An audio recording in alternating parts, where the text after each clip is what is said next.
Shiv Sena UBT का अदना सा नेता भी एकनाथ शिंदे को गद्दार बोलने से नहीं हिचकता है और जब इन नेताओं के खिलाफ एफआईआर नहीं होती है तो फिर कॉमेडियन कुणाल कामरा पर क्यों? ऐसा इसलिए क्योंकि जब कंगना रनौत ने उद्धव ठाकरे पर टिप्पणी की थी तो उनका भी घर गिरा दिया गया था, जिस पर कुणाल कामरा ने कहा था कि मुझे अच्छा लगा। क्या कुणाल कामरा से वैसा ही सुलूक होना चाहिए जैसा उद्धव सरकार ने कंगना रनौत संग किया था? नमस्कार, आप देख रहे हैं 7 टीवी भारत। मैं हूं आपके साथ सुशील गिरीश। 7 टीवी भारत के खास प्रोग्राम ओपिनियन भारत में आपका स्वागत है। वीडियो में आखिरी तक बने रहिए। Stand up comedian Kunal Kamra पर महाराष्ट्र पुलिस ने एफआईआर दर्ज कर ली है। कुणाल ने अपने एक शो में महाराष्ट्र के उप मुख्यमंत्री और शिवसेना प्रमुख एकनाथ शिंदे को गद्दार कहा था। कुणाल अपनी कॉमेडी में एकनाथ शिंदे का बिना नाम लिए तंज कसते हुए कहते हैं कि ये परिवारवाद बदलने गए थे पर दूसरे के बाप को ही चुरा लिया। शिंदे समर्थकों को कामरा की बातें बुरी लगी और उन्होंने कुणाल से जुड़े ठिकानों पर तोड़फोड़ की और कामरा के खिलाफ एफआईआर भी दर्ज कराई। ये महाराष्ट्र पुलिस की समझ है कि उन्होंने शिंदे समर्थकों को तोड़फोड़ करने के आरोप में हिरासत में ले लिया है। हालांकि कामरा अभी आजाद घूम रहे हैं। ये महाराष्ट्र पुलिस की सदास्यता ही है कि उसने कामरा की गिरफ्तारी अभी नहीं की है। महाराष्ट्र पुलिस आजकल कुछ ज्यादा ही एथिक्स दिखाने लगी है। यही कारण रहा है कि नागपुर में भी दंगे करने वाले हिंदू संगठनों के नेताओं को भी पुलिस ने नहीं बख्शा, जबकि उद्धव सरकार के दौरान सोशल मीडिया पर टिप्पणी करने वाली कंगना रनौत का घर अवैध निर्माण कहकर तोड़ दिया गया था, जिसमें बॉम्बे हाई कोर्ट ने दुर्भावना भरी कार्रवाई उसे करार दिया था। वैसे देखा जाए तो महाराष्ट्र पुलिस को कामरा के खिलाफ मामला भी नहीं दर्ज करना चाहिए था। आखिर कामरा ने वही कहा जो शिवसेना यूबीटी के नेता उद्धव ठाकरे और उनके पुत्र आदित्य ठाकरे हर रोज कहा करते हैं। शिवसेना यूबीटी का अदना सा नेता भी एकनाथ शिंदे को गद्दार बोलने से नहीं हिचकता। अगर महाराष्ट्र पुलिस उद्धव ठाकरे, आदित्य ठाकरे, संजय राउत सहित तमाम शिवसेना यूबीटी के छुट भइये नेताओं के खिलाफ अब तक कोई एफआईआर दर्ज नहीं की है तो आखिर किस आधार पर कुणाल कामरा के खिलाफ मामला दर्ज किया गया है? आखिर मुंबई पुलिस को यह समझना चाहिए कि शिवसेना नेताओं और कुणाल कामरा में अंतर ही क्या है। कुणाल भी पार्टी के लिए ही काम कर रहे हैं, बस अंतर इतना है कि वो बिना पार्टी ज्वाइन किए इंडिया अलायंस के दलों की चरण वंदना करते हैं। कुणाल की कॉमेडी में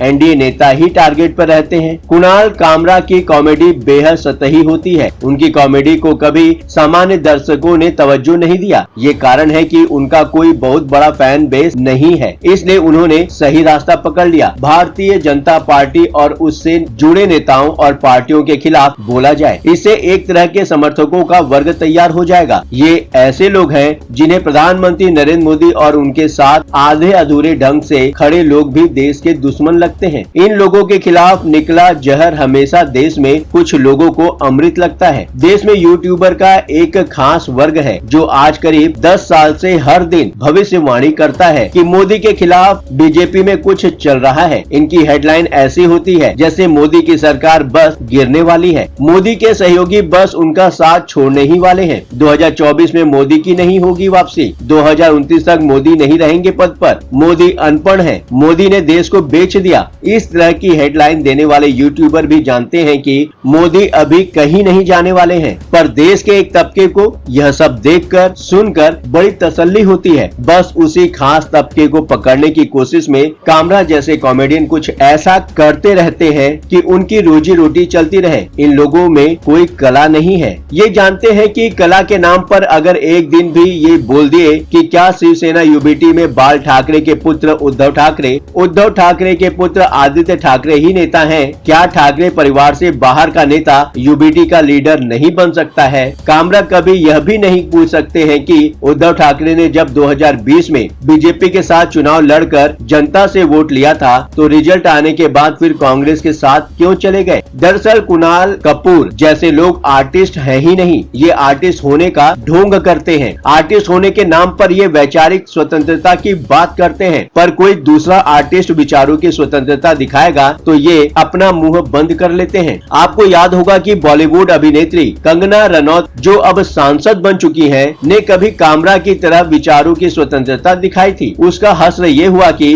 कंगना के मुंबई ऑफिस पर बुलडोजर एक्शन हो गया। उस समय यही कुणाल कामरा बुलडोजर एक्शन पर शिवसेना नेता संजय राउत के साथ टीवी पर बैठकर ही कर रहे थे। बीजेपी सरकार ने तो कम से कम अभी कामरा के ठिकानों पर बुलडोजर एक्शन नहीं किया है। कामरा को स्टैंड अप कॉमेडी छोड़कर कंगना की तरह पार्टी ज्वाइन करके राजनीति करनी चाहिए। जी भर के मोदी समर्थकों के खिलाफ भड़ास निकालनी चाहिए। आखिर क्यों वो एक कला को बदनाम कर रहे हैं? पर कामरा समझदार हैं। वो जानते हैं कि कंगना तो चुनाव जीत गई, पर वो कभी चुनाव नहीं जीत पाएंगे। चुनाव लड़कर जीतने की कुवत तो अब उनके आकाओं में भी नहीं है। कामरा जानते हैं कि जो वो अभी कर रहे हैं बस वो उनके बस की बात है, इसलिए शायद ही कामरा कंगना की राह पर चलने की कोशिश करें। याद है कुछ सालों पहले कुणाल कामरा ने लखनऊ से मुंबई की फ्लाइट के दौरान पत्रकार अर्नव गोस्वामी से किस तरह की हरकत की थी? उसे कहीं से भी उचित नहीं कहा जा सकता था। विदेश में होते तो किसी को पैसेंजर को परेशान करने के आरोप में उन्हें जेल जाना पड़ा होता, या देश में ही उद्धव ठाकरे की सरकार रही होती और कुणाल कामरा को फ्लाइट में कोई उसी तरह से परेशान किया होता तो हो सकता था कि फ्लाइट के लैंड करते ही उसे जेल भेज दिया गया होता, या उसके घर पर मुंबई पुलिस या बीएमसी की नोटिस पहुंच गई होती। तो कुणाल कामरा के साथ जो हो रहा है वो कुछ कंगना रनौत जैसा ही है। लेकिन कुणाल कामरा को समझना चाहिए कि राजनीति में कोई किसी का सगा नहीं होता। फिलहाल इस वीडियो में इतना ही। इस विषय पर आपका क्या कहना है? कमेंट बॉक्स आपका है। बेझिझक अपने विचार शालीनता के साथ कमेंट बॉक्स में शेयर करें। हमारा ये वीडियो आपको पसंद आया हो तो वीडियो को हाइप देकर हमारे प्रयासों को प्रोत्साहित करें। हाँ, चलते चलते आपको यह बात भी बताना जरूरी है कि 7 टीवी भारत अपने दर्शकों की राय और सूचनाओं के लिए हमेशा खुला है। अगर आपके पास कोई महत्वपूर्ण खबरें, अहम घटना की सूचना, सामाजिक मुद्दा या फिर कोई ब्रेकिंग अपडेट हो तो वीडियो में दिए गए नंबर पर व्हाट्सएप द्वारा आप हमसे संपर्क कर सकते हैं। आपके विचार, आपके सुझाव हमारे लिए मायने रखते हैं। अब आपकी बात नहीं रहेगी अनसुनी। ये प्लेटफॉर्म है आपका, आपकी आवाज को बुलंद करने का। वीडियो पसंद आया हो तो वीडियो को लाइक करें, साथ ही चैनल को सब्सक्राइब करके 7 टीवी भारत के परिवार का हिस्सा बने। लगातार खबरों के लिए बने रहिए 7 टीवी भारत के साथ।